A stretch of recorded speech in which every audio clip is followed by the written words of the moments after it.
After nearly 2 decades of fighting fires for the city of Austin, one firefighter is now in the fight of her life. She has uterine cancer and made a push on social media when the city denied her workers' compensation. KXAN's Josh Skurnick shows us the current law that seems to protect men more than women. It's me right there. This is our whole crew at Station 22. After 19 years with the city, most riding an engine on the front lines. I think this is my very first fire. 46-year-old AFD Lieutenant Suzanne La Follette has advice for this gung-ho rookie. It was good, but man, that me did not know what was going to happen. What happened is uterine cancer, stage 4. Diagnosed in May, just a month after they got married. It's a daily battle for Suzanne and her wife Sarah. 2 of their 5 kids still live at home. Looking back at the chemicals, plastics, the silent dangers behind the smoke, she wishes she's been more careful. It used to be the culture that it was really cool to have some really dirty turnouts because that meant you'd fought some good fires. And we would wear them to medical calls frequently and sleep right next to them.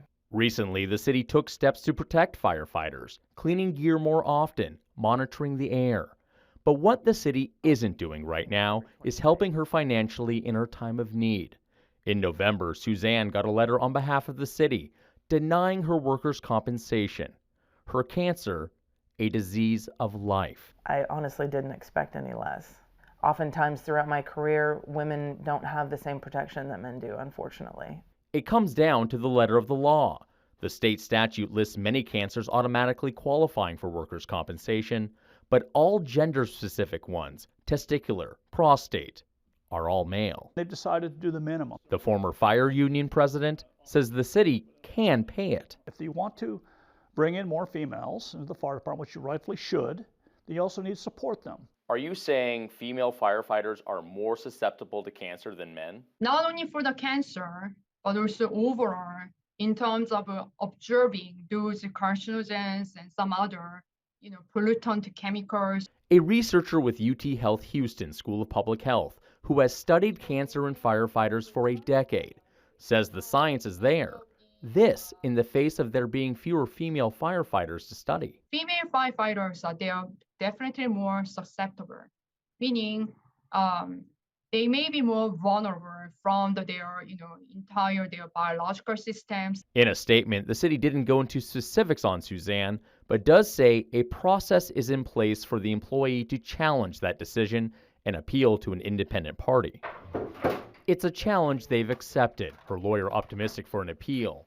Off the job she loves since the end of May, workers' comp would pay her full salary, thousands of medical bills, and a line of duty death benefit. Doctors tell her on average she has 3 years to live. It's definitely not unfolded into the newlywed or married experience that we thought we were entering into. I want to say to the city to please help me and my family. Now that I'm not going to be able to be around to see my stepdaughters grow up, I'd really like them to be supported and taken care of financially when I'm not here. She says as long as she is alive, she will keep fighting. Josh Skurnick, KXAN News. A City of Austin spokesperson also told us, quote, each workers' compensation claim is evaluated by the city's third-party administrator who specializes in workers' compensation and applying Texas workers' compensation laws and rules to each claim. The city takes all workers' compensation claims seriously and strives to ensure that all injured workers are treated so that they can return to work as quickly and safely as possible. Going in depth here, the city's fire department has a number of methods to try and cut down on cancer risks for Austin's firefighters. In an update last March, some of those methods included health checks for first responders and supplies to help firefighters clean off as fast as possible after tackling a fire to cut down on exposure to contaminants. The department says another big step was to cut down on exposure to cancer-causing chemicals that were previously in the foam they used for fire suppression at AUS.